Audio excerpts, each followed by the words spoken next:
آپ کے بیٹے کی ہوگی۔ میں نے کہا، اگر آپ نہیں جانتے تو بیٹے کے دوستوں سے پوچھا ہوگا، ابھی ان کی انکوائری نہیں کی۔ خواجہ نے کہا، اتنا ہی پوچھا تھا کہ کسی کو معلوم ہو کہ وہ کہاں گیا ہے تو مجھ کو بتا دے، لیکن اس کے کسی دوست کو کوئی علم نہیں۔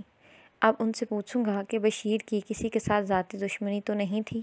خواجہ صاحب، میں نے کہا، میں ایک بات پوچھوں گا لیکن آپ صحیح جواب نہیں دیں گے۔ کوئی باپ یہ نہیں مانتا کہ اس کے بیٹے یا بیٹی کا اخلاق اور چال چلن ٹھیک نہیں۔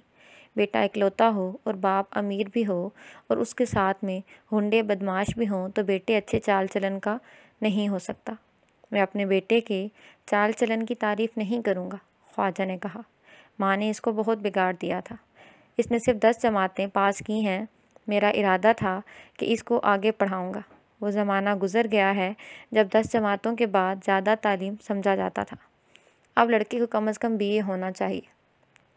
تعلیم کو چھوڑیں خواجہ صاحب، میں نے اس کی بات کو مختصر کرنے کی نیت سے کہا۔ بیٹے کے چال چلن کی بات کریں، میں نے یہ دیکھنا ہے کہ وہ خود کہیں چلا گیا ہے یا کسی دشمن کی انتقامی کارروائی کا شکار ہو گیا ہے۔ اس نے اپنے بیٹے کا چال چلن تو بیان کر دیا لیکن کوئی ایسی سنگین اور شدید نقص نہ بتایا جو کسی کی دشمنی کا باعث بنتا۔ میں سمجھ رہا تھا کہ وہ اپنے بیٹے کی بدچلنی پر پردہ ڈالنے کی کوشش کر رہا ہے، لیکن میری مجبوری یہ تھی کہ میں نے اس کے بیٹے کی گمشدگی کی رپورٹ درج کرنی تھی۔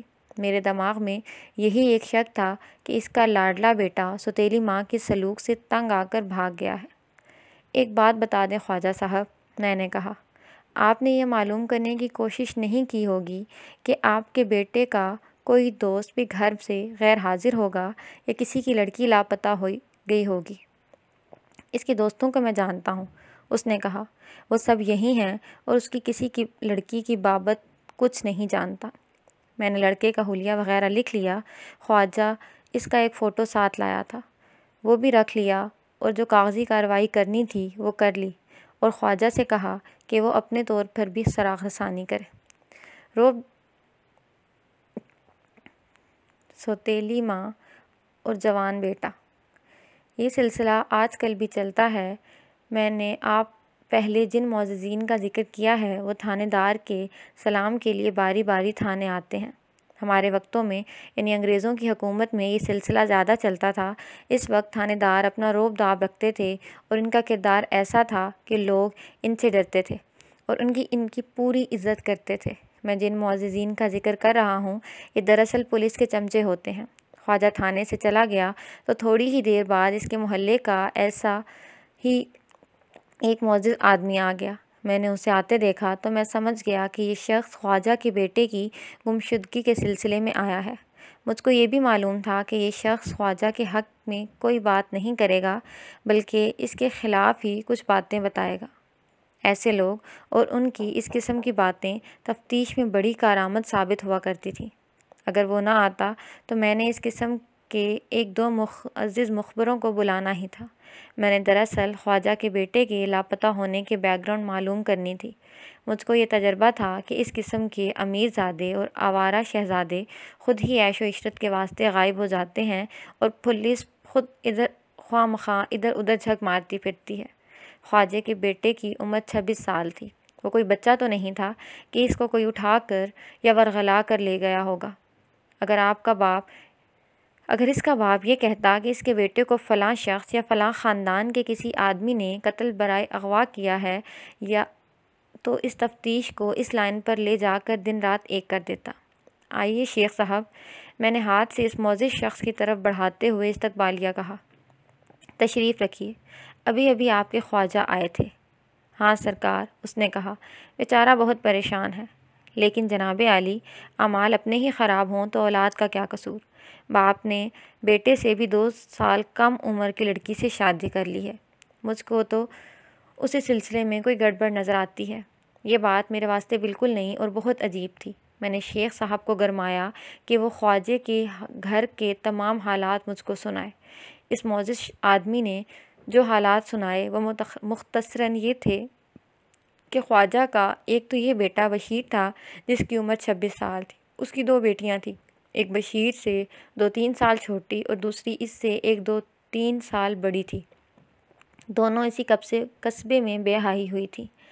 ان کی ماں کو فوت ہوئے 3 سال ہو گئے تھے۔ خواجہ نے اپنی عمر 55 اور 60 کے درمیان تھی، لیکن روپے پیسے کی فراوانی اور زمین جائیداد کی بدولت اپنے آپ کو جوان سمجھتا تھا۔ بیوی کے مرنے کے بعد اس نے ایک نوجوان لڑکی کے ساتھ شادی کر لی۔ میں اس لڑکی کی اصل نام کی بجائے اس کا نام عائشہ لکھوں گا۔ مجھ کو اس کی عمر 24-25 سال بتائی گئی اور یہ بھی بتایا گیا کہ لڑکی خوبصورت ہے۔ وہ اسی عمر میں بیوہ ہو گئی تھی۔ شادی کا 7واں یا 8واں مہینہ تھا کہ اس کا خاوند سیلاب میں ڈوب کر مر گیا۔ میں آپ کو یہ بھی بتا دوں کہ یہ کسی دریا کا سیلاب نہیں تھا اور وہاں کوئی دریا تھا ہی نہیں، برساتی نالے تھے۔ ساون کے مہینے میں بارش ہوتی تھی تو ان نالوں میں بڑا تیز اور تند سیلاب آ جاتا تھا۔ بعض نالوں کے کنارے اونچے اور ان کی چوڑائی تنگ ہوتی تھی، اس وجہ سے سیلاب گہرا اور زیادہ خطرناک ہو جاتا تھا۔ اگلے دن سیلاب کا نام و نشان نہیں رہتا تھا۔ عائشہ کا خاوند ایسے ہی ایک برساتی نالے کے اونچے کنارے پر کھڑا سیلاب کا تماشا دیکھ رہا تھا۔ بہت تیز بارش برسی تھی جو ختم ہو چکی تھی اور سیلاب بڑا زبردست تھا۔ عائشہ کے خاوند کے ساتھ کچھ آدمی بھی کھڑے تھے۔ عائشہ کے خاوند کو معلوم نہیں کیا سوجھی کہ وہ کنارے سے اور آگے ہو گیا۔ کنارہ پھرتیلا ہوتا تو ٹھیک تھا، لیکن یہ مٹی کا تھا۔ اس کا ایک تو وہ تودہ الگ ہو گیا اور سرک کر پانی میں گر پڑا۔ یہ بدقسمت آدمی اسی تودے پر کھڑا تھا، وہ تودے کے ساتھ ہی پانی میں گرا۔ وہاں نالے کا پارٹ تنگ تھا اور نالے کا موڑ بھی تھا، اس وجہ سے وہاں سیلاب کا زور اور جوش زیادہ تھا۔ کنارے پر کھڑے آدمیوں میں خواجہ کا بیٹا بشیر بھی تھا۔ اس نے نالے میں چھلانگ لگا دی۔ اس کا شاید یہ خیال تھا کہ عائشہ کا خاوند تیرنا نہیں جانتا۔ بشیر نے اس کو بچانے کی بہت کوشش کی، لیکن عائشہ کا خاوند زندہ نہ نکل سکا۔ بشیر اس کو سیلاب سے نکال کر باہر لے آیا، لیکن اس کے اندر اتنا زیادہ پانی چلا گیا تھا کہ وہ زندہ نہ رہ سکا۔ اس حادثے کے کچھ مہینوں بعد خواجہ نے عائشہ کے ساتھ شادی کر لی۔ مجھ کو بتایا گیا کہ ذات پات اور آمدنی وغیرہ کے لحاظ سے عائشہ کا خاندان مڈل کلاس تھا۔ یہ بتانے سے میرا مطلب یہ ہے کہ عائشہ کا خاندان خواجہ کی سوشل پوزیشن سے خاصا کم تھا۔ ایک ضروری بات بتائیں شیخ صاحب، میں نے پوچھا۔ کیا آپ بتا سکتے ہیں کہ اس نوجوان سوتیلی ماں کا بشیر کے ساتھ کیا رویہ تھا؟ رویہ 2 طرح کا ہو سکتا ہے۔ ایک یہ کہ سوتیلی ماں اس کے ساتھ اچھا رویہ نہیں رکھتی ہوگی، دوسرے یہ کہ بشیر جوان اور امیر زادہ تھا، اس نے سوتیلی ماں کی عزت پر ہاتھ ڈالا ہوگا، اور تیسری بات یہ بھی ہو سکتی ہے کہ اس نوجوان لڑکے نے بشیر کے ساتھ قابل اعتراض تعلق پیدا کرنے کی کوشش کی ہوگی اور بشیر نے اس کو اپنے باپ کی بیوی سمجھتے ہوئے یہ تعلق قبول نہیں کیا ہوگا۔ آپ خود سیانے ہیں حضور، شیخ صاحب نے کہا۔ عورتوں کی نظر بڑی گہری اور دور تک جاتی ہے۔ محلے کی عورتیں خواجہ کے گھر آتی جاتی رہتی ہیں۔ وہ دراصل یہ دیکھنے جاتی ہیں کہ ایک نوجوان لڑکی ایک بوڑھے آدمی کے ساتھ کس طرح نبھا کر رہی ہے۔ میری بیوی نے خود بھی دیکھا ہے اور محلے کی عورتوں سے سنا بھی ہے کہ بشیر جو عام طور پر باہر ہی گھومتا پھرتا رہتا تھا، عائشہ کے آ جانے سے بہت کم باہر نکلتا ہے۔ باہر اس وقت نکلتا ہے جب اس کا باپ گھر میں ہوتا ہے۔ عورتوں نے یہ بھی دیکھا ہے کہ عائشہ بشیر کا بہت زیادہ خیال رکھتی ہے اور ان دونوں کو ایک ہی چارپائی پر اکٹھے بیٹھے کئی بار دیکھا گیا ہے۔ میں نے اڑتی سنی ہے کہ خواجہ کو اپنے بیٹے کا یہ رویہ پسند نہیں۔ مجھ کو ایک مشورہ دیں، میں نے کہا۔ اگر میں یہ کہوں کہ بجائے اس کے کہ سوتیلی ماں کا رویہ بشیر کے ساتھ خراب ہو، یعنی سوتیلی ماں جیسا نہ ہو اور باپ کا رویہ بیٹے کے ساتھ بہت برا ہو گیا ہو، تو کیا آپ یہ شک ٹھیک ہوگا؟ ہاں سرکار، خواجہ نے جواب دیا۔ آپ کا یہ خیال ٹھیک ہو سکتا ہے۔ اگر آپ صحیح جواب حاصل کرنا چاہتے ہیں تو خواجہ کی بیٹیوں سے پوچھیں۔ میں صرف یہ ناقص رائے دوں گا کہ بشیر کے ساتھ سوتیلی ماں کا رویہ ٹھیک نہ ہوتا تو وہ گھر سے باہر ہی رہتا۔ یہ بھی سوچیں کہ بشیر اپنے آپ کو بدمعاش سمجھتا ہے۔ جہاں تک اس کو میں جانتا ہوں، وہ اپنی عمر کی لڑکی کی کوئی بات برداشت نہیں کرنے والا۔ بشیر کیسا آدمی ہے؟ میں نے پوچھا۔ شریف آدمی نہیں، اس نے جواب دیا۔ آپ ان امیر زادوں کو جانتے ہی ہیں، یہ بھی لڑائی مار کٹائی والی فلموں کا ہیرو ہے۔ خواجہ کی یا اس کے بیٹے کی کسی کے ساتھ دشمنی؟ بشیر کی دشمنی ہو سکتی ہے کہ یہ لڑکا دوسروں کی بہو بیٹیوں کو چھیڑنے سے باز نہیں آتا۔ باقی رہا خواجہ، اس کی بابت میں کہہ سکتا ہوں کہ وہ بہت چالاک اور ملنسار آدمی ہے۔ اس کی کسی کے ساتھ دشمنی نہیں۔ میں نے تو کچھ اور سنا تھا، میں نے کہا۔ میرے یہاں آنے سے پہلے قتل کی ایک واردات ہوئی تھی جو سنا ہے خواجہ نے کروائی۔ وہ معاملہ ذرا شک میں تھا، اس نے جواب دیا۔ لوگ کہتے ہیں کہ وہ آدمی خواجہ نے ہی قتل کروایا تھا، لیکن جو بات 3-4 سال پرانی ہو گئی ہے، اگر کسی نے خواجہ سے انتقام لینا ہوتا تو وہ اتنا عرصہ انتظار نہ کرتا۔ ویسے میں آپ کو بتا دوں سرکار، خواجہ بڑا گہرا آدمی ہے، یہ چاہے تو قتل کروا سکتا ہے۔ اس شخص کے ساتھ بہت سی باتیں ہوئیں اور میں نے اس کو فارغ کر دیا۔ 2 بہنیں گمشدگی کی جو کاغذی اور دیگر کارروائیاں ہوتی ہیں وہ میں نے اگلے روز تھانے میں آ کر مکمل کر دیں، لیکن معلوم نہیں کیوں میرے دماغ میں یہ بات اٹکی رہی کہ خواجہ کا بیٹا اغوا یا لاپتہ نہیں ہوا، وہ خود گیا ہے یا یہ کوئی اور معاملہ ہے۔ اس شخص نے، جس کو میں نے شیخ صاحب لکھا ہے، مجھ کو ایسی باتیں بتائی تھیں جو میرے شک کو مضبوط کرتی تھی۔ میں نے ضرورت محسوس کی کہ بشیر کی بہنوں اور بہنوئیوں سے پوچھ لیا جائے کہ خواجہ کے گھر کے حالات کیسے ہیں۔ میں نے بشیر کی بہنوں کے خامدوں کو بلا لیا، اس کے علاوہ میں نے اپنے ضروری مخبروں کو بھی طلب کر لیا۔ انہوں نے ابھی میرے پاس آنا تھا۔ خواجہ کے دونوں داماد جلدی پہنچ گئے۔ میں نے ان سے الگ الگ تفتیش کی، دونوں نے ایک ہی جیسے بیان دیے۔ بڑے داماد نے مشورہ دیا کہ بہتر یہ ہوگا کہ وہ دونوں اپنی بیویوں کو بھی ساتھ لے آئیں، اس سے ایک تو ان دونوں کے بیانات کی تصدیق ہو جائے گی اور ہو سکتا ہے کہ بشیر کی بہنیں کوئی نئی بات بھی بتا دیں۔ مجھ کو یہ مشورہ پسند آیا اور میں نے انہیں کہا کہ وہ اپنی بیویوں کو لے آئیں۔ مجھ کو یہ دونوں آدمی عقل مند لگتے تھے، ان کی باتوں سے یہ ظاہر ہوتا تھا کہ یہ دونوں خواجہ کو اور عائشہ کو اچھا نہیں سمجھتے۔ دونوں اپنی بیویوں کو لے آئے۔